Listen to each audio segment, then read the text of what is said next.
वो जो digital India की बात कही गई थी, वो कहां है? जो लोग अभी तक इस बात की डिजिट नहीं दे पा रहे हैं कि कितने लोगों की जान गई है, कितने लोग वहां पर खो गए हैं। अमेरिका जा रहे हैं तो पिछली बार हीरा लेकर के गए थे, इस बार सोने की जंजीर ले जाइएगा। जंजीर देखकर शायद उन्हें कोई और जंजीर याद आ जाए। मुट्ठी भर लोगों के पास पूरे देश की संपदा पहुंच गई। जो ज्यादा लोग हैं वो गरीब हैं, उनके जीवन यापन के लिए 80 करोड़ लोगों को आपको राशन बांटना पड़ रहा है। क्या यही विकसित भारत की तस्वीर है? जिस स्नान के लिए प्रधानमंत्री गए हो, देश के राष्ट्रपति गए हो, उपराष्ट्रपति गए हो, मंत्री गए हो, क्या यही विकसित भारत की तस्वीर होगी जिसमें आप ट्रैफिक मैनेज नहीं कर पा रहे हैं? आप हर शहर में यह कहा गया कि कोई शहर से निकले नहीं, सब के सब वहीं पर रुक जाएं, आगे नहीं जा सकते, दर्शन नहीं कर सकते।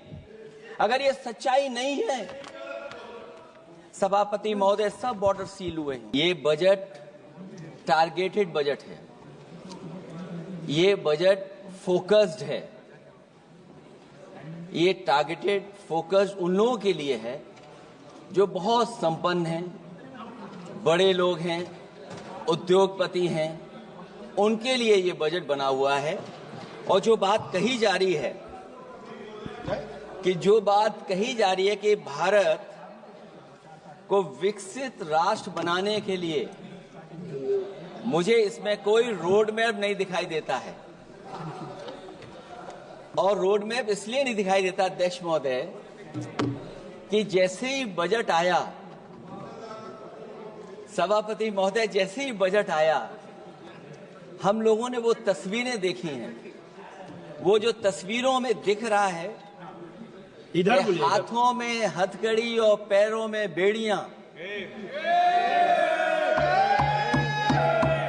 क्या सभापति महोदय 10 बजट इस देश के लिए इसलिए बनाए गए थे कि जब 11वां बजट आएगा तो पूरा देश और पूरी दुनिया ये देखेगी कि भारत के लोग हथकड़ी लगा करके और बेड़ियों को लगा करके भारत लौटाए गए। सभापति महोदय, मैं आपके माध्यम से ये बात कहना चाहता हूं कि अमेरिका जा रहे हैं तो पिछली बार हीरा लेकर के गए थे, इस बार सोने की जंजीर ले जाइएगा। जंजीर देखकर शायद उन्हें कोई और जंजीर याद आ जाए। और सभापति महोदय, हो सके तो कुछ बच्चे और महिलाओं को अपने साथ तो नहीं, किसी और जहाज में साथ लेते आएगा। वो जहाज भी तो भारत का ही होगा। इतना हक तो उनका बनता ही है कि कम से कम दूसरों की ठगी से शिकार कुछ लोग तो बाइज्जत देश लौट सकें। वैसे सवाल ये भी है कि आपके रहते ऐसी ठगी कैसे फल फूल रही है। और सभापति महोदय, इस ठगी से सबसे ज्यादा अगर प्रभावित कहीं के लोग हैं तो वो गुजरात के प्रभावित लोग हैं। क्या यही सभापति हमारे विकसित भारत की तस्वीर है? यादव जी, आप सीनियर मेंबर हैं। सभापति पार्लियामेंट्री वर्ड जो आप बोलते हैं थोड़ा सा सोच समझ के बोलिएगा। ये ठगी वर्ड जो है थोड़ा सा इसको हटा दीजिएगा। सभापति महोदय, एक दूसरी तस्वीर में हम लोगों ने देखी, महाकुंभ, जो 144 साल बाद एक झूठा प्रचार किया गया। 144 साल।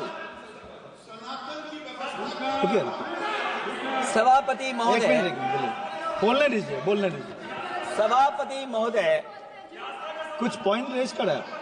सभापति महोदय, ये एक मिनट रुकिए, एक मिनट, जस्ट अ मिनट, एस्ट्रोनॉम, एक minute please, honourable member please, Yadav ji एक मिनट प्लीज, आप बैठे। सभापति महोदय, यादव जी आप बैठे, एक मिनट, आप बोलिए। संविधान का आर्टिकल 25, 26, 27 और 28 ये कहता है कि आप किसी भी रिलीजन के खिलाफ किसी प्रकार की बातें नहीं कर सकते। ये लोग एंटी हिंदू है, ठीक है, ये लोग एंटी हिंदू है, ठीक है, पूरे कांग्रेस के I got the point. I got the point. Please. Sir, देख लेंगे इसको। I will see the. I will see. Please be seated. Please be seated. आप लोग बैठिए, हम देख लेंगे. सभापति महोदय, हम देख लेंगे. आप बैठिए. प्लीज. आप बोलिए. सभापति हम देख लेंगे. गौरव जी बोला है ना. प्लीज. आप लोग बैठिए, बोलने दीजिए. नेता को बोलने दीजिए. माननीय नेताजी को बोलने दीजिए. वो महाकुंभ की तस्वीर, क्या हो रहा है ये भड़काना चाहते हैं, ये भड़काना चाहते हैं, सभापति महोदय, ध्यान भड़काना चाहते हैं। 1 मिनट. कोई आप भी ऐसा स्नान वर्ड करके नहीं आए हो, जो कोई भी आस्था के विरुद्ध में बोला है, आपको कोई उसको हटा अधिकार दीजिए. नहीं बनता है, आप स्नान करके नहीं आए हो, आपने स्नान नहीं किया कुंभ में। बोल दिया मैंने. सभापति बोल दिया महोदय, बोल दिया. प्लीज. आप हटा दिया जाएगा उसे. सभापति महोदय, इन्होंने कुंभ में स्नान नहीं किया। आप इधर देखिए, शहर पर देखिए, उधर मत देखिए. शहर को संबोधन कीजिए. अगर फोटो आई होती तो मैं जैकेट वाली भी फोटो देख लेता। आपका कोई गलत फोटो दिखा है. सभापति महोदय, ऐसा लग रहा है. विकसित भारत की जो दूसरी तस्वीर देखी, जी, वो तस्वीर न केवल हम लोगों को दुख पहुंचाती है, बल्कि तमाम वो सनातन को स्वीकार करने वाले लोग, उनको दुख पहुंचाया होगा। सभापति महोदय, अगर लोग तकलीफ में रहे, परेशानी में रहे, और ये पहली बार हुआ होगा ऐसा कि लोग 300 किलोमीटर के जाम में फंस गए, न केवल एक मुख्यमंत्री सभापति महोदय, उन्हें 2-2 मुख्यमंत्रियों को लगाना पड़ा कि कैसे जाम रुक जाए। सभापति, इसके साथ साथ इन्हीं के संगठन के लोगों को जब लगा कि वो व्यवस्था नहीं बना सकते, तो इतने दिनों बाद इनके संगठन के लोगों की अपील है कि भारतीय जनता पार्टी के कार्यकर्ता बाहर आए और लोगों को सुविधा दें, परेशानी दें। ये बात तब सभापति आई है जब लोग दुख, तकलीफ, परेशानी की वजह से इनके खिलाफ चिल्लाने लगे, इनके खिलाफ बोलने लगे। सभापति महोदय, मैं ये पूछना चाहता हूं, जिस स्नान के लिए प्रधानमंत्री गए हो, देश के राष्ट्रपति गए हो, उपराष्ट्रपति गए हो, मंत्री गए हो, क्या यही विकसित भारत की तस्वीर होगी जिसमें आप ट्रैफिक मैनेज नहीं कर पा रहे हैं? आप हर शहर में यह कहा गया कि कोई शहर से निकले नहीं, सब के सब वहीं पर रुक जाएं, आगे नहीं जा सकते, दर्शन नहीं कर सकते। अगर ये सच्चाई नहीं है सभापति महोदय, सब बॉर्डर सील हुए हैं, जितना भारत के लोग सब बॉर्डर सील हुए हैं, और फिर चांद पर पहुंचने का क्या फायदा जब जमीन की समस्याएं न दिखती हों आपको, जमीन की समस्याएं न दिखती हों। और सभापति महोदय, मैं सरकार से जानना चाहता हूं, वो ड्रोन कहां हैं? वो जो डिजिटल इंडिया की बात कही गई थी, वो कहां है? जो लोग अभी तक इस बात की डिजिट नहीं दे पा रहे हैं कि कितने लोगों की जान गई है, कितने लोग वहां पर खो गए हैं। सभापति महोदय, इधर विज्ञापन और कार्टूनों की बड़ी चर्चा हो रही थी। मुझे याद है कि एक दिन मैंने अखबार देखा, अंग्रेजी अखबार, और मैं समझता हूं ये माननीय सदस्य जितने लोग रहे होंगे उन्होंने वो अखबार जरूर देखा होगा, न्यूज़पेपर, और उसके फ्रंट पेज पर एक विज्ञापन था, और उस विज्ञापन की जो तस्वीर थी उसमें एक जानवर, मुझे पहचान में नहीं आ रहा, वो शायद गधा रहा होगा, वो जेल के अंदर है। मेरा मन नहीं माना, मैंने उसी दिन सरकार को जगाने के लिए लिखा, और मैं आज सभापति महोदय सरकार के माध्यम से जानना चाहता हूं कि डिजिटल इंडिया करते करते साइबर क्राइम, साइबर लूट और डिजिटल अरेस्ट कितना बढ़ गया है। और जो विज्ञापन दिया था, इस जानकारी के बाद वो विज्ञापन दोबारा अखबार में नहीं आया। वो विज्ञापन की तस्वीर मैं नहीं दिखा सकता हूं, मैं समझता हूं माननीय मंत्री जी उस विज्ञापन को जानते होंगे और देखा होगा उन्होंने। जो विज्ञापन दिया, जनता का भारतीय रिजर्व बैंक से यह सवाल है कि वो अपने ऐसे विज्ञापनों में किसको चित्रित कर रहे हैं। और क्यों और वो कहां से आया है? क्या यह कोई प्रतीकात्मक चित्रण है? यदि हां, तो वो जानवर किसका प्रतीक है? क्या उस सिस्टम का जिसके कंधे पर स्वच्छ और सुरक्षित बैंकिंग की नैतिक जिम्मेदारी है, या उस मंत्रालय का जिसको सुरक्षित बैंकिंग का दायित्व निभाना चाहिए? अगर ये चित्रण जनता को दिखाना चाह रहा है कि ये बहुत ही अनैतिक भी है, जनता इसके लिए मानहानि का दावा भी कर सकती है। अगर आरबीआई यही दिखाना चाह रहा है, तो आप अपने खाता धारकों के प्रति बैंक का ऐसा नकारात्मक रवैया न केवल आपत्तिजनक है, बल्कि घोर निंदनीय भी है। आरबीआई ऐसे विज्ञापनों से नहीं, बल्कि अपने सिस्टम को चुस्त दुरुस्त करके वह जनता में बैंकिंग साक्षरता और बैंकिंग सजगता जागरूकता अभियान चलाकर जनता को सचेत और सावधान करें। उसी के बाद मैं समझता हूं, जब भी हम लोग मोबाइल खोलते हैं, कोई ना कोई आवाज सुनाई देती है उसके अंदर। क्या सभापति महोदय, डिजिटल अरेस्ट के माध्यम से लाखों लाख रुपया नहीं लूटा जा रहा है? आखिरकार उसके लिए जिम्मेदार कौन है? कौन जिम्मेदार है उसके लिए? जो बजट दिया है, जो बजट में बातें निकल करके आ रही हैं, बजट में पीडीए के उत्थान के लिए कुछ भी नहीं है सभापति महोदय। और जो लोग अपनी जीडीपी की न जाने कितनी कहानियां बताते थे, आज वो जीडीपी रेट क्यों कम होता चला जा रहा है? क्यों जीडीपी 6.4% के आसपास पहुंच गई है? न केवल जीडीपी, बल्कि आज अगर हम 87 रुपए लेकर के ही $1 ले सकते हैं। कभी डॉलर को नीचे गिरने की कहानी कहीं किसी से जोड़ दी गई थी। आज सोचिए कितने रुपए हम इकट्ठे करते हैं, तब जाकर के हमें $1 मिलता है। क्या सरकार के पास इसका कोई जवाब है? इस ग्रोथ रेट के कम होने का कारण जो सभापति महोदय मुझे समझ में आता है, वो इन्वेस्टमेंट की कमी और कंजप्शन की कमी है। ये देश की आर्थिक विकास की स्थिति पर प्रश्न चिन्ह लगाता है।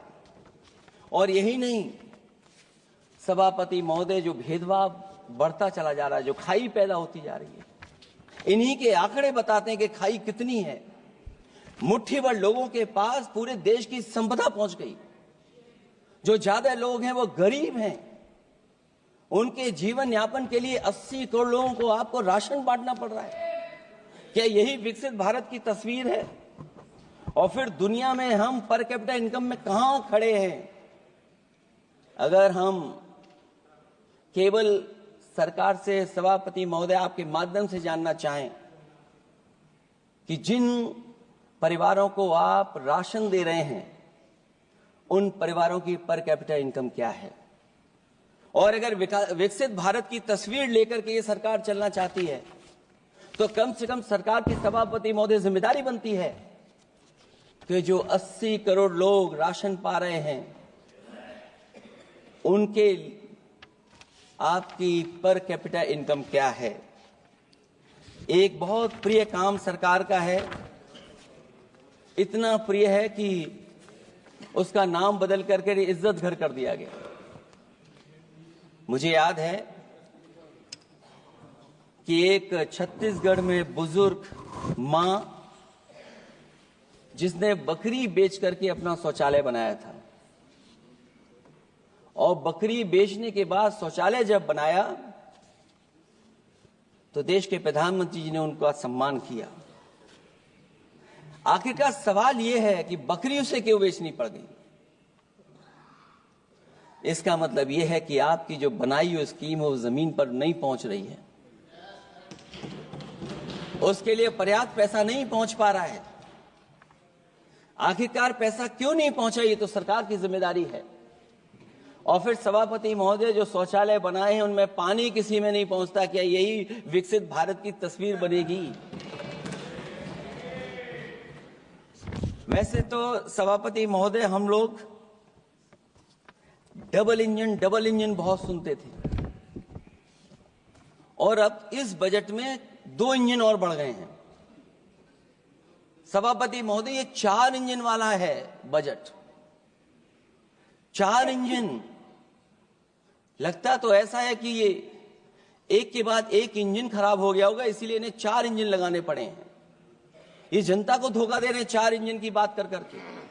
क्योंकि जब उत्तर प्रदेश को देखते हैं तो वहां पर जो डबल इंजन की सरकार चल रही है वो डबल ब्लंडर कर रही है। उनके डबल ब्लंडर देखने को मिलने हमें। और अगर ये 4 इंजन की सरकार है, जो सबसे पहला इंजन है सभापति महोदय, वो हमारे किसान और कृषि का है। 10 साल गुजरने के बाद भी और इतने बजट आने के बाद भी आज तक किसानों की आय दोगुनी नहीं हुई। ये हमारे तमाम माननीय सदस्य समय समय पर अपने क्षेत्र की जो समस्या है फसल को लेकर के सवाल खड़ा करते हैं। कई किसान नेता आंदोलन कर रहे हैं, अभी भी आंदोलन चल रहा है। सभापति महोदय, इस सरकार के पास जो विकसित भारत का सपना दिखा रही है, अभी तक किसान की आय दोगुनी कैसे हो उसका कोई रोड मैप नहीं है इनके पास। अगर कोई रोड मैप रहा हो तो बता दें हमें। और फिर एमएसपी की कानूनी गारंटी। सभापति महोदय, हजारों किसानों की जान चली गई कि एमएसपी को कानूनी गारंटी मिले, लेकिन आज भी वो गारंटी नहीं मिल पा रही है। क्या यही हमारा विकसित भारत होगा जिसमें किसान को एमएसपी नहीं मिलेगी, उसकी कोई गारंटी नहीं है? जो किसान की आय दोगुनी का सपना ले रहे थे, उन्होंने स्वामीनाथन जी को भारत रत्न तो दे दिया, लेकिन उनके कही हुई बातों को अभी तक नहीं पहुंचा पा रहे हैं। जो फसलें दलहन तिलहन बढ़ावा देने के लिए जो मिशन की घोषणा की गई थी, वो क्या मिशन अभी पूरा हुआ है? क्योंकि अभी तक हम लोग तिलहन इंपोर्ट कर रहे हैं। दलहन तिलहन के बारे में पहले बजट से कहा जा रहा है, अध्यक्ष महोदय, आज भी हम लोगों को इंपोर्ट करना पड़ रहा है। और उसका परिणाम यह है कि हम अपने किसानों को जो लाभ देना चाहते हैं वो नहीं लाभ दे पा रहे हैं। प्रधानमंत्री धन धान कृषि योजना 100 पिछड़े जिलों के लिए घोषित हुई है, लेकिन इसके लिए कोई बजट नहीं दिया गया है। फल और सब्जी का उत्पादन को बढ़ावा देने के लिए भविष्य में योजना बनाई जाएगी। यही 4 इंजन की बजट है कि फल और सब्जी के लिए बाद में बजट बनाया जाएगा, बाद में बजट घोषित होगी। पॉलिसी क्या होगी वो बाद में तय होगा। कृषि क्षेत्र में रिसर्च और डेवलपमेंट के लिए अधिक धन की आवश्यकता है। शायद इस बजट में अध्यक्ष महोदय वो नहीं दिखाई दे रहा है।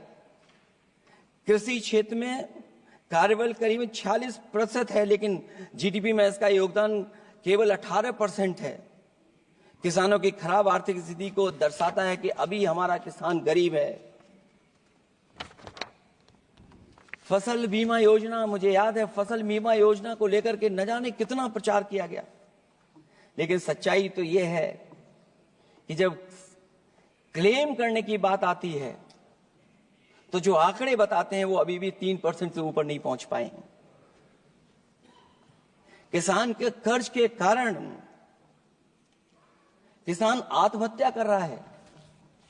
क्या विकसित भारत की यही तस्वीर होगी कि लाखों लाख किसान हमारा आत्महत्या कर ले? अब तो सुना है कि वो आंकड़े भी आना बंद हो गए हैं। हमें किसान के ऊपर कर्ज और कर्ज के ऊपर कर्ज नहीं बनाना है।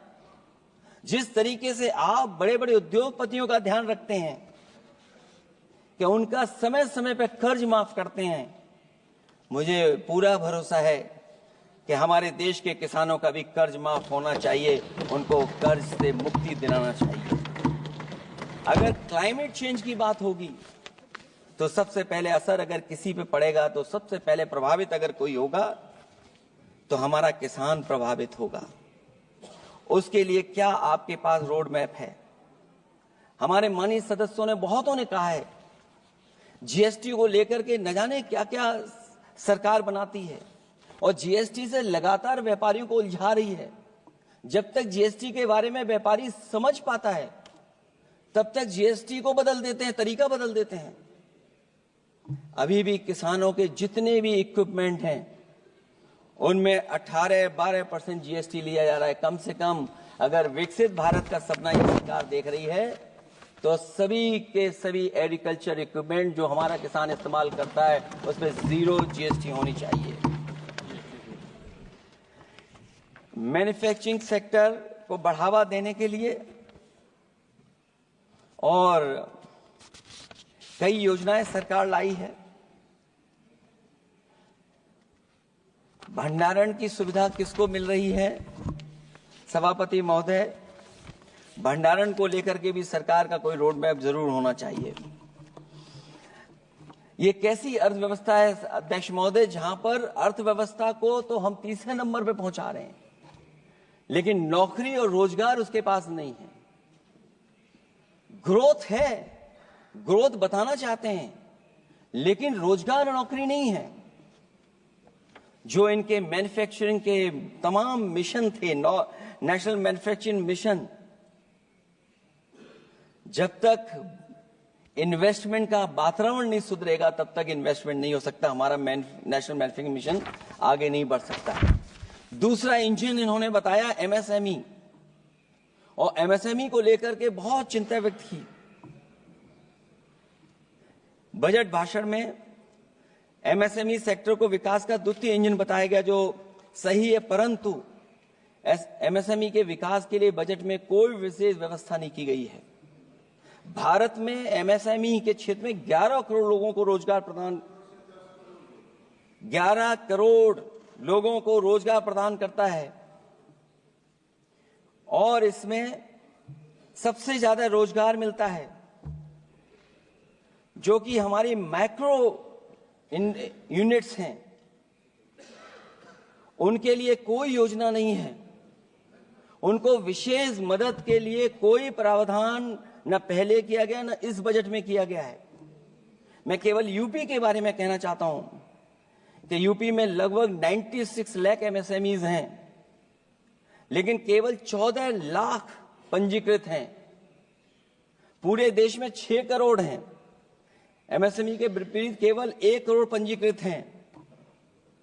अध्यक्ष महोदय, अगर 96 लाख MSMEs हैं केवल यूपी में, 6 करोड़ पूरे देश में हैं, और पंजीकृत केवल 14 लाख और 1 करोड़ हैं, तो इसका मतलब यह है कि ज्यादातर MSME सेक्टर को सरकारी योजनाओं का कोई लाभ नहीं पहुंच पा रहा है।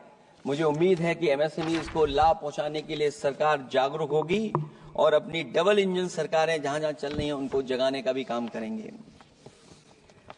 अध्यक्ष महोदय, एक समय ऐसा भी था जब लोग बजट के आने पर खुश होते थे, क्योंकि बजट नई उम्मीद जगाता था, देश और जनता को आगे की ओर ले जाता था। लेकिन भाजपा सरकार के बजट में न देश के विकास के लिए कुछ होता है, न जनता की तरक्की के लिए। बजट मायूसी लेकर नहीं आना चाहिए। बजट देश का आर्थिक मानचित्र होता है। वो दर्शाता है कि किस तरह पूरे देश का संतुलित, मतलब हर राज्य का बराबर विकास हो, और जो भी राज्य या क्षेत्र भौगोलिक, शैक्षिक, सामाजिक, राजनीतिक कारणों से पिछड़ गया है उसके लिए कैसे प्रावधान किए जाएं जो वो भी मुख्य धारा से जुड़ सके। वर्तमान में बैलेंस डेवलपमेंट की नीति पिछड़ती जा रही है। मैंने कई मौकों पर कहा है और आज फिर दोहरा रहा हूं कि अध्यक्ष महोदय, सच्चा विकास वही होता है जो भेदभाव मिटाता है। अच्छा बजट किसी देश को हर दिशा में विकास का रास्ता तैयार करता है। इन्हीं अर्थों में बजट लोकतांत्रिक होता है, जो समाज के हर वर्ग के लिए लाभकारी होता है। ये सबसे आखिरी व्यक्ति को ताकत देकर के उसे आर्थिक मुख्यधारा से जोड़ता है। ये बजट होता है। और मैं तो कहूंगा अध्यक्ष महोदय, मिट जाए अमीरी गरीबी के बीच की वो सब खाई जिसमें भेदभाव और गैर बराबरी की जड़ें जमाई। बजट के अंदर उसके लिए हमेशा एक दिल धड़कना चाहिए, जो आज भी भूख के सूचकांक के आंकड़े बनाकर देश के दिखावटी विकास के सच का भंडाफोड़ कर रही है। भूख मिटे, महंगाई घटे, यही बजट का सबसे बड़ा नारा होना चाहिए। निर्बल को सबल बनाना, निराशा को आशा में बदलना ही बजट का मानवीय पहलू होना चाहिए। बजट का सबसे बड़ा सिद्धांत कमजोर के प्रति हमदर्दी होना चाहिए। बजट बनाने की सोच किसी या कुछ लोगों को लाभ पहुंचाने की नहीं होनी चाहिए, बल्कि इंसानियत के नजरिए की उसी बुनियाद होनी चाहिए। यदि बजट के आने से निर्बल सबल बनता है तो समझो बजट अपने उद्देश्यों से सफल हुआ है, नहीं तो उसे असफल ही माना जाना चाहिए। अध्यक्ष महोदय, रोटी की भूख किसानों को विश्वास में लेकर ही मिटाई जा सकती है, और मैंने पहले भी कहा, फिर दोहराता हूं उन बातों को। किसान को फसल का सही दाम दिलवाना और उसे बीज, खाद, पानी का इंतजाम करना, आवारा पशुओं से उनकी फसलों को बचाना। और ये आवारा पशुओं को अध्यक्ष महोदय मैं इसलिए कहना चाहता हूं, उत्तर प्रदेश के चुनाव में देश के प्रधानमंत्री जी आए थे, उन्होंने कहा था कि मैंने एक रोड मैप बनाया है और 2 हफ्ते मुझे लगेंगे, सरकार बनवा दीजिए, एक भी जानवर सड़क पर नहीं दिखाई देगा और किसान की जान नहीं जाएगी और न खेतों की बर्बादी होगी। लेकिन अध्यक्ष महोदय, मैं उत्तर प्रदेश के माननीय सदस्य चाहे इधर के हों उधर के हों, वो जानते होंगे कि इस तकलीफ और परेशानी से अभी भी किसान उभर नहीं पाया है और आज भी खेतों को उसे 4 दीवारी या तारों से जोड़ करके चलना पड़ रहा है। फसलों को बचाना सरकार की प्राथमिकता होनी चाहिए। इस मामले में जुमलेबाजी और झूठे वादे अच्छे नहीं। आंकड़े बताते हैं कि देश में बहुत सारे ऐसे कारोबार हो रहे हैं जो कारोबार बढ़ते चले जा रहे हैं। कई उद्योगपति कई गुना कारोबार से लाभ उठा रहे हैं। कई विदेशी कंपनियां इस धंधे में अरबों कमा रही हैं, लेकिन आलू का किसान इस लाभ से वंचित है। जहां अध्यक्ष महोदय, बिहार के लिए मुनक्का को लेकर के अगर वोट बढ़ाए, मैं उसका स्वागत करता हूं। मखाने को लेकर के एक कदम आगे चला गया, मैं दूसरे स्टेट में पहुंच गया अध्यक्ष महोदय। लेकिन मखाने का जो बोर्ड बनाए, लेकिन हमारे साथियों, मखाने का ध्यान रखना, जिस तरीके से पॉपकॉर्न का मीठे और नमकीन में जीएसटी में हेरफेर हो गया है, कहीं आपके मखाने में भी मीठे का जीएसटी अलग हो, नमकीन का अलग हो, गुड़ वाले का अलग हो मखाने में। हाँ, कहीं वैसा ही ना करेंगे। आज किसान का आंदोलित होना सरकार की विफलता का सबसे बड़ा उदाहरण है। सरकार और किसान के बीच भरोसे के बिना भूख नहीं मिटाई जा सकती है। समय पर बीज, खाद को मिलना, कृषि ऋणों को माफ होना, एमएसपी दिलवाना सरकार का दायित्व है, वो इससे बच नहीं सकती। किसानों के हिस्से में काले कानून नहीं, सतरंगी भविष्य आना चाहिए, और ये सरकार काले कानून ला करके हमारे किसानों को अपमानित करना चाहती है। वहीं अध्यक्ष महोदय, हमारे मानव संसाधन के लिए स्वास्थ्य एक बड़ी चुनौती है। चिकित्सा स्वास्थ्य में सुधार होना बेहद जरूरी है। आज के समय की सबसे बड़ी जरूरत है कि हर शरीर को पोषक आहार मिल सके, कार्य की दशाएं अच्छी हों, वर्क लाइफ बैलेंस सही हो, जिससे मानसिक रूप से भी लोग स्वस्थ रहें। इसके अलावा पर्यावरण को भी अब स्वास्थ्य के बड़े कारक के रूप में लेना होगा। एनवायरनमेंट को हेल्थ फैक्टर के रूप में देखना होगा। हर तरह के प्रदूषण को रोकना होगा, हरियाली बढ़ानी होगी। साथ ही एक बात और अहम है, और वह है हर तरफ नकारात्मकता, नफरत का प्रचार। इससे इंसान के अंदर निगेटिविटी आती है, आपस का विश्वास और सौहार्द टूटता है। इसके परिणाम स्वरूप इमोशनल सपोर्ट सिस्टम फेल होने लगता है। फेक न्यूज लोगों को मानसिक रूप से धीरे धीरे बीमार बना रही है। इसे हर हाल में रोकना होगा। और अध्यक्ष महोदय, इसमें विपक्ष से ज्यादा सरकार की जिम्मेदारी है, क्योंकि कई मौकों पर हम लोग देखते हैं कि सरकार जितना अपने आप का प्रचार करना चाहती है, उससे ज्यादा दूसरों को कैसे बदनाम किया जाए उसके लिए प्रचार करती है। ये शायद सरकार की जिम्मेदारी बड़ी बनती है। इससे देश के मानव संसाधन में जो जानबूझ करके आपसी अविश्वास बढ़ाया जा रहा है और समाज में सौहार्द को भी जानबूझ करके घटाया जा रहा है, जिससे कुछ लोग अपनी सियासी रोटियां सेक सकें, इसके लिए सख्त कानून लाना चाहिए। अध्यक्ष महोदय, एक तरफ सरकार लोगों को सही इलाज नहीं दे पा रही है, दूसरे जीवन और स्वास्थ्य बीमा पर भी टैक्स लग रहा है। सरकार मुनाफा कमाने के लिए नहीं बनती है, बल्कि जनता के कल्याण के लिए बनती है। ये बात कुछ लोगों को याद रखनी चाहिए। अगर आप अध्यक्ष महोदय, अगर काम है भी तो सही दाम नहीं मिल रहा है, ये बात अगर एक पढ़े लिखे युवा के लिए सही है, तो एक मजदूर के लिए भी दिन भर कमर तोड़ मेहनत तो करता है, लेकिन उतना पैसा मजदूरी में नहीं पाता है कि अपनों का अपना पेट भर सके। आज जबकि देश की अधिकांश आबादी युवा है, ऊर्जा से भरी हुई है, कुछ करना चाहती है, ऐसे में सरकार को सिर्फ ये करना है कि वो देश के कारोबारी वातावरण और व्यावसायिक व्यवस्था का निर्माण करे, लोगों के टैलेंट को पहचाने, उसकी सच में स्किल मैपिंग करे, जिससे युवा को प्रतिभाओं के अनुसार उसको काम रोजगार मिल सके, जिससे युवाओं को देश के निर्माण में अपना योगदान करने का मौका मिले। अध्यक्ष महोदय, जब से ये सरकार बनी है महंगाई बढ़ती चली जा रही है। महंगाई कहां पहुंच गई है सरकार को बेहतर पता है, आकलन है उनको। इसलिए अध्यक्ष महोदय, महंगाई एक ऐसी समस्या बनकर उभरी है जिसने हर कौर को भारी बना दिया है। जिस तरह सत्ता में बैठे हुए लोग राजनीतिक चंदे के नाम पर कंपनियों से उगाही कर रहे हैं, दरअसल वो भी दामों के बढ़ने का एक बहुत बड़ा कारण है। सरकार ने मुनाफाखोरी की लगाम खोल दी है और मुनाफाखोरों को छुट्टा बैल हो गए हैं। आजाद भारत के इतिहास में भी नोटबंदी और जीएसटी दो सबसे बड़े आर्थिक सुधार हैं।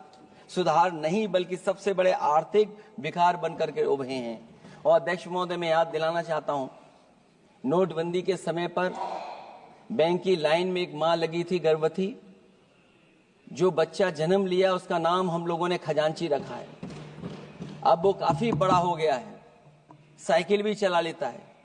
अध्यक्ष महोदय, मैं कहूंगा सरकार से कम उसको ही गोद ले लें आप। अध्यक्ष महोदय, मैं चाहूंगा कि आप उसको गोद ले लीजिए। नाम जब आप गोद ले लेंगे तो नाम भी आप अपने हिसाब से रख पाएंगे। किसी भी आर्थिक सुधार का लक्ष्य ये होता है कि आर्थिक गतिविधियां सुचारू रूप से चल सकें और आसान होंगे, जिससे अर्थव्यवस्था दिन दूनी रात चौगनी तरक्की करे। लेकिन इन सुधारों के आने के बाद से अर्थव्यवस्था की गति कछुआ की चाल जैसी हो गई है, जिसकी प्रमाण है कंपनियों की ग्रोथ का काम होना, उनकी बिक्री का घट जाना, यहां तक कि फास्ट मूविंग कंज्यूमर गुड्स भी 2% से ज्यादा आगे नहीं बढ़ पा रहा है। इसका सीधा मतलब यह है कि लोगों के पास पैसों की किल्लत हो गई है और वो रोजमर्रा की जरूरत तक खर्च नहीं करना चाहते हैं। ऐसे में उनकी बचत कहां से होगी, और जब बचत नहीं होगी तो लोग क्या तो खाएंगे और क्या बाजार में लगाएंगे। लोगों में भविष्य को लेकर कितनी अनिश्चितता और चिंता है कि वो अपने जमा पैसे अपने पास ही रखना चाहते हैं। इसलिए व्यापार में बढ़ोतरी नहीं हो पा रही है, बैंकों में भारी किल्लत है, पूंजी का निर्माण नहीं हो पा रहा है और लोग निवेश के लिए आगे नहीं आ रहे हैं। और इसलिए मैं अध्यक्ष महोदय कहना चाहता हूं कि उत्तर प्रदेश सरकार ने एक बहुत बड़ा आयोजन किया था, इन्वेस्टमेंट मीट। 40 लाख करोड़ का एमओयू हुआ। मैं अध्यक्ष महोदय आपके माध्यम से जानना चाहता हूं सरकार से, अध्यक्ष महोदय मैं आपके माध्यम से सरकार से जानना चाहता हूं कि जो अपने आप को डबल इंजन की सरकार कह रहे हैं, वो उत्तर प्रदेश के इन्वेस्टमेंट के लिए क्या सहयोग कर रहे हैं। ये दुर्भाग्यपूर्ण है कि आत्मनिर्भरता की बात करते हुए भी हमारा शेयर बाजार विदेशी निवेशकों पर निर्भर करने लगा है। जब वो पैसे लगा देते हैं तो शेयर बाजार में उछाल आ जाता है, नहीं तो उसे धड़ाम होते देर नहीं लगती है और एक एक दिन में हमारे निवेशकों का लाखों करोड़ों का नुकसान हो जाता है। इसका एक बड़ा शिकार हमारी युवा पीढ़ी भी हो रही है, जो देखा देखी में पैसे तो लगा देती है लेकिन शेयर की खरीद फरोख्त से पैसा कमाने वाले बिचौलियों की गहरी चाल को समझ नहीं पाती है। ये खेल बंद होना चाहिए और जिम्मेदारी सरकार की बनती है कि खेल ये बंद हो। सेबी को अपना काम निष्पक्ष करना चाहिए और अर्थव्यवस्था की निगरानी व्यवस्था सच्ची नीयत के साथ सजग और सचेत होनी चाहिए। इनसिक्योरिटी सिक्योरिटी मार्केट से बाहर होनी चाहिए। अध्यक्ष महोदय, आज जिस तरह विदेशी निवेशक धीरे धीरे भारतीय बाजार से अपना पैसा बाहर निकाल रहे हैं, वो दर्शाता है कि हमारी अर्थव्यवस्था से अब उनका भरोसा उठ गया है। उन्हें दूसरे देशों से अधिक लाभ कमाने की उम्मीद है, इसलिए वो अपना पैसा यहां से निकालकर दूसरे देशों में लगा रहे हैं और हमारा शेयर मार्केट उनकी वजह से हिचकोले खा रहा है। अध्यक्ष महोदय, मैं अपने बात को ज्यादा बड़ा लिख दिया। क्योंकि अध्यक्ष महोदय बजट 4 इंजन का था, इसलिए बड़ा लिख करके लाए। कोई बात छूटे ना, क्योंकि सरकार तक वो बात पहुंच जाए। नहीं, क्योंकि अध्यक्ष महोदय अगर 11वां बजट तो 4 इंजन लगाने पड़े तो कहां विकसित भारत बन रहा है। जीएसटी को भ्रष्टाचार से मुक्त करना होगा। व्यापारियों के प्रति विश्वास जताना होगा। यदि टैक्स की व्यवस्था और दर सही होगी तो सब आसानी से टैक्स भर देंगे। हाई टैक्स रेट दरअसल भ्रष्टाचार को बढ़ावा देती है, इससे राजस्व की हानि होती है। सच में लोग काम कारोबार करना चाहते हैं, कर की चोरी नहीं करना चाहते हैं। इसलिए टैक्स की रेट को तार्किक बनाना और टैक्स सिस्टम को इजी करने की से ही अर्थव्यवस्था में गति आएगी। निवेश के लिए दुनिया वापस हमारे देश की ओर देखेगी। मैं अध्यक्ष महोदय, अर्थव्यवस्था के संबंध में एक गंभीर मुद्दा मैं बताना चाहता हूं। एक बहुत गंभीर मामला है पलायन का। पलायन के मामले में एक बहुत बड़ा विरोधाभास हमारी अर्थव्यवस्था के लिए चुनौती बन रहा है। एक तरफ वो सबसे अमीर वो लोग जो अपनी पूंजी का निवेश करते हैं और दूसरी तरफ सबसे गरीब वो लोग हैं जिनके पास अपने श्रम निवेश करने के अलावा कोई दूसरा रास्ता नहीं है। ऐसे हजारों अरबपति बाहर के देशों में ज्यादा उम्मीद देखते हुए अपनी पूंजी लेकर देश छोड़कर जा रहे हैं। वहीं दूसरी तरफ जो सबसे गरीब लोग हैं वो राज्यों के असंतुलित विकास की वजह से अपने राज्यों से पलायन कर रहे हैं। ऐसे इस महा समस्या का सबसे बड़ा शिकार हमारा उत्तर प्रदेश है, जहां नौकरी और अवसरों की भारी कमी है, जहां विकास टीवी अखबारों होर्डिंग में तो दिखता है लेकिन जमीन पर नहीं। जब पूंजी और श्रम के निवेश के लिए आंतरिक वातावरण बनेगा तभी सच्चा विकास होगा, बजट अपने उद्देश्यों को प्राप्त करेगा, अर्थव्यवस्था लाभ के लोभ से मुक्ति होगी और बजट एक लोकतांत्रिक देश के जन कल्याण की सही दिशा में आगे बढ़ेगा। अध्यक्ष महोदय, बजट विकास में तेजी लाने का इसका मतलब यह है कि पिछले 11 सालों के भाजपा ने विकास के लिए कछुए की चाल चली है। जब उन्होंने समावेशी विकास सुनिश्चित करने के लिए संकल्प लिया तो ये बात खुली की हुआ है। मतलब कुछ लोग वहताशा आगे बढ़ गए हैं और बाकी नीचे की ओर जा रहे हैं। निजी क्षेत्र के निवेश में को नई जान डालने की बात करने का अर्थ ये निकलता है कि भाजपा राज में निजी क्षेत्र बेजान हो गया है। नोटबंदी और जीएसटी के लिए सुधार नहीं विकार साबित हुआ। अध्यक्ष महोदय, परिवारों के मनोभाव में उल्लास भरने की बात करने वो स्वीकार कर रही हैं, लोगों को मुस्कुराना बंद कर दिया है। अच्छे दिन न इनके राज में आए हैं और न आएंगे आने वाले समय में भी। भारत के बढ़ते मध्यम मार्ग को खर्च करने की शक्ति को बढ़ाने की बात तो मतलब है कि मध्यम वर्ग के हाथ खाली हैं। आज आप आयकर की बात कर रहे हैं। हम लोगों ने बहुत पहले इस बात की मांग की थी, इसलिए कि 12 लाख के कम से कम उनको कर से। वित्त मंत्री जी ने कहा कि हम सब मिलकर के अधिक संपन्नता लाने और विश्व में अपना स्थान बनाने और अपने राष्ट्र की अनंत क्षमता को बढ़ाने के लिए अपनी यात्रा कर रहे हैं। तो उनकी असली मतलब ये था कि वो बस चल रहे हैं। ये यात्रा निरर्थक है। अगर 11 साल बाद भी मंजिल का अता पता नहीं है तो ये यात्रा कौन सी? अध्यक्ष महोदय, जब आपने कहा कि हमारे सामने प्रतिकूल भू राजनीतिक परिस्थितियां हैं, तो अध्यक्ष महोदय ये बताए सरकार कि आपने उन्हीं प्रतिकूलों को क्यों होने दिया, प्रतिकूल परिस्थितियों को क्यों बनने दिया? हमारे संबंध पड़ोसियों से क्यों खराब हुए? हमारी सीमाएं क्यों असुरक्षित हुई? हम क्यों अपनी बात अंतर्राष्ट्रीय पटल पर रखने में कामयाब नहीं हुए हैं? जब आपने कहा कि हमारी अर्थव्यवस्था सभी प्रमुख वैश्विक अर्थव्यवस्थाओं के बीच सबसे तेजी से बढ़ने वाली अर्थव्यवस्था है, तो आप ये क्यों भूल गए कि हमारा रुपया उनके शासनकाल में सबसे निचले स्तर पर पहुंच गया है? सबका विकास का आपका नारा सबका विनाश में कैसे बदल गया है? क्योंकि जब रुपया नीचे जाएगा तो विनाश का ही रास्ता खोलेगा। बड़े से लेकर छोटे उद्योग धंधे दुकानदारी सब चौपट क्यों हो गए हैं? मेक इन इंडिया, मुद्रा योजना, स्किल इंडिया, ये सब नाकामी की किताब के चैप्टर कैसे बन गए? वहां सवाल ये कि कैसे व्यापार कारोबार केवल कुछ लोगों के हाथ में ही सिमट गया और बाकी सबका काम धाम क्यों मिट गया? अध्यक्ष महोदय, हम भी मानते हैं कि कोई देश केवल उसकी मिट्टी से नहीं है, बल्कि देश उसके लोगों से है।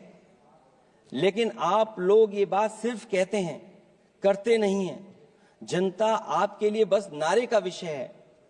आप कहती हैं कि हमारे लिए विकसित भारत में शामिल हैं गरीबी से मुक्ति, 100% अच्छे स्तर की स्कूली शिक्षा, बेहतरीन, सस्ती और सर्वसुलभ स्वास्थ्य सेवाओं तक पहुंच, 100% कुशल कामगार के साथ सार्थक रोजगार, आर्थिक गतिविधियों से 70% महिलाएं और देश को food basket of the world बनाने वाले किसान। अगर ये आपका लक्ष्य है, पर क्या आपके राज्य में अमीरी गरीबी की खाई नहीं बढ़ी? भूख के इंडेक्स में हम कहां जा पहुंचे हैं? स्कूली शिक्षा का बजट कम नहीं हुआ, स्वास्थ्य सेवाएं महंगी नहीं हुई, यहां तक कि अपने स्वास्थ्य बीमा पर भी टैक्स लगा दिया है। आपने योग्य लोगों को बेरोजगारी के अंधेरे में धकेला और आपके बड़े बड़े नेताओं ने तो यहां तक कह दिया कि कमी नौकरी की नहीं है, योग्यता की है। अपनी युवा पीढ़ी को हताश निराश करने का पाप आप लोगों ने किया है। कुशल कारीगर के नाम पर आपने युवाओं को डिलीवरी पर्सन बनाकर छोड़ दिया है। आपके राज्य में महिलाओं के खिलाफ अपराध के आंकड़े बढ़े हैं। ऐसे असुरक्षित माहौल में आप कैसे आर्थिक गतिविधियों में उनकी भागीदारी की बात कर सकते हैं? आपके मंत्रिमंडल में ही कितनी भागीदारी है, ये आपसे अच्छा और कौन जानता होगा। रही बात फूड बास्केट की, रही बात food basket of the world बनाने की बात, तो पहले आपसे आग्रह की आप अपने लोगों की थाली भर दीजिए। ऐसे हवाई जुमले उछालिए, कम उछालिए। इनमें अध्यक्ष महोदय, मैं अपनी बात को खत्म करता हुआ इतना ही कहना चाहता हूं कि इस बजट में जिन 6 क्षेत्रों में परिवर्तनकारी सुधार की बात कही गई है, उनमें से कराधान अब तक सफल नहीं होगा जब तक उसे सरल, पारदर्शी और ईमानदार नहीं बनाया जाएगा। जब तक विद्युत क्षेत्र को निजी हाथों में सौंपकर मनमानी वसूली से रोका नहीं जाएगा। शहरी विकास के नाम पर जब तक जमीनों कुछ धनवानों के हाथों में कौड़ियों के दाम बेचने का खेल खत्म नहीं किया जाएगा। खनन के नाम पर जब तक जल, जंगल, जमीन पर आदिवासी पारंपरिक अधिकार की हकमारी की हेराफेरी रोकी नहीं जाएगी, और जब तक वित्तीय क्षेत्र और विनियामक सुधार की निष्पक्ष कोशिश नहीं की जाएगी। अंत में मैं अध्यक्ष महोदय इतना ही कहना चाहूंगा कि असली तरक्की है वही जो हर फर्क मिटाती है। असली तरक्की है वही जो हर फर्क मिटाती है, जो हर तरफ खुशहाली के गुलशन खिलाती है। इन्हीं शब्दों के साथ अध्यक्ष महोदय मैं धन्यवाद देना चाहता हूं। मैं इस बजट का विरोध करता हूं। ये रोड मैप कहीं नहीं दिखाता है कि जिससे विकसित भारत बने। बहुत बहुत धन्यवाद अध्यक्ष जी आपका।